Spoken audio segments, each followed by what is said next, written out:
கிறிஸ்துவுக்குள் மிகவும் பிரியமான தெய்வ பிள்ளைகளை, பரலோகமான நிகழ்ச்சியின் மூலம் உங்களை சந்திப்பதில் என் இருதயம் கர்த்தருக்குள் மிகுந்த மகிழ்ச்சி அடைகிறது.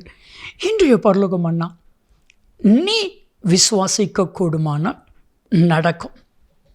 எல்லா கேள்விகளுக்கும் ஒரு பதில், அது கர்த்தருடைய பதில்.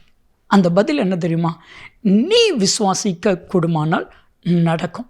அதுதான் இதுவரைக்கும் நடக்கலையே, ஏன் ஆண்டவரே? நீ விசுவாசிக்க கூடுமானால் நடக்கும். எப்பொழுது இந்த அற்புதம் நடக்க ஆண்டவரே? நீ விசுவாசிக்க கூடுமானால் நடக்கும்.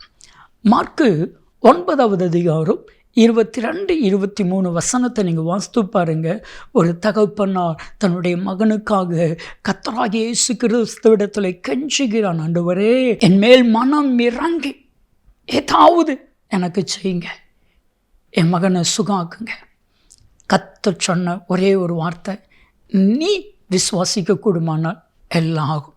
அந்த தகப்பன் சொன்னால், விசுவாசிக்கிறேன் ஆண்டவரே, ஆனாலும் என் அவிசுவாசம் நீங்கும்படி எனக்கு உதவி செய்யும் கதறின பொழுது கர்த்தர் விசுவாசத்தை கொடுத்தா அந்த மகனுக்கு அற்புதம் கிடைத்தது. உங்களுக்கும் அற்புதம் கிடைக்கும்.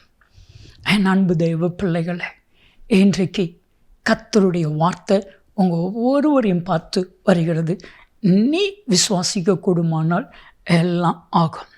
முழு வேதாகமத்திலும் அநேக சொல்ல முடியாத அற்புதங்கள், சொல்ல முடியாத அதிசயங்கள் எல்லாம் நடந்திருக்கிறது.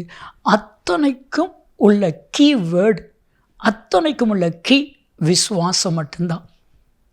இயேசு நேசித்த குடும்பம் மார்த்தாள் மரியாள் குடும்பம்.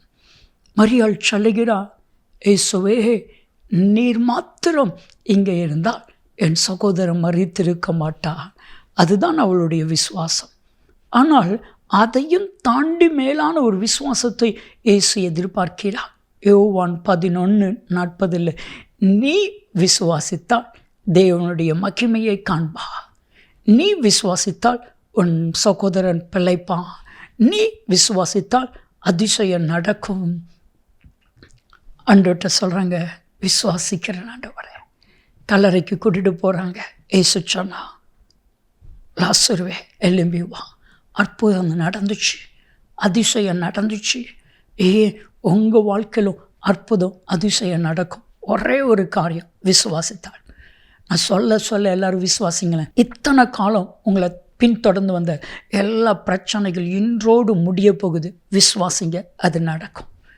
இத்தனை ஆண்டுகள் நீங்கள் எதிர்பார்த்த நன்மை, இத்தனை ஆண்டுகள் நீங்கள் எதிர்பார்த்த காரியம் உங்களுக்கு நடக்கும். நீங்கள் விசுவாசிங்க, நடக்கும். நீங்கள் எதிர்பார்த்த காரியம் நடக்கும். இதுவரைக்கும் இருந்த எல்லா பிரச்சனைகளும் முடியும். நீங்கள் ஜெபிச்சிங்கள, அந்த காரியத்தை எல்லாம் கர்த்தர் செய்ய போகிறார். ஒன்றே ஒன்று, விசுவாசம்.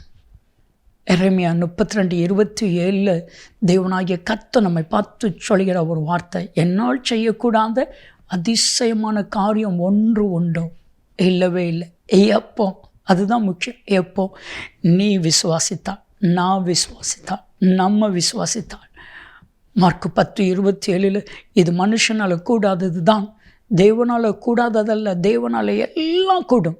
நீ விசுவாசித்தாள். ஒரு கிராமம் இயேசுவை விசுவாசிக்கலை.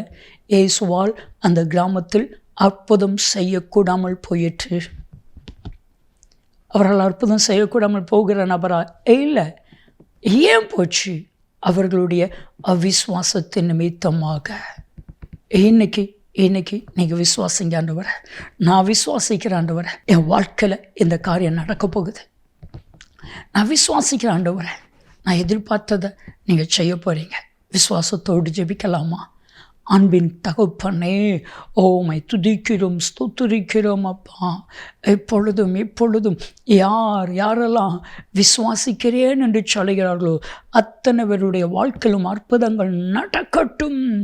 இயேசு கிறிஸ்துவின் நாமத்தில் ஜெபிக்கிறோம் ஜீவனுள்ள பிதாவே, ஆமென், ஆமென். நீ விசுவாசித்தால் எல்லாம் நடக்கும். நன்மையும் கிருபையும் ஆசீர்வாதங்களும் நிச்சயமாக உங்களை தொடரும்.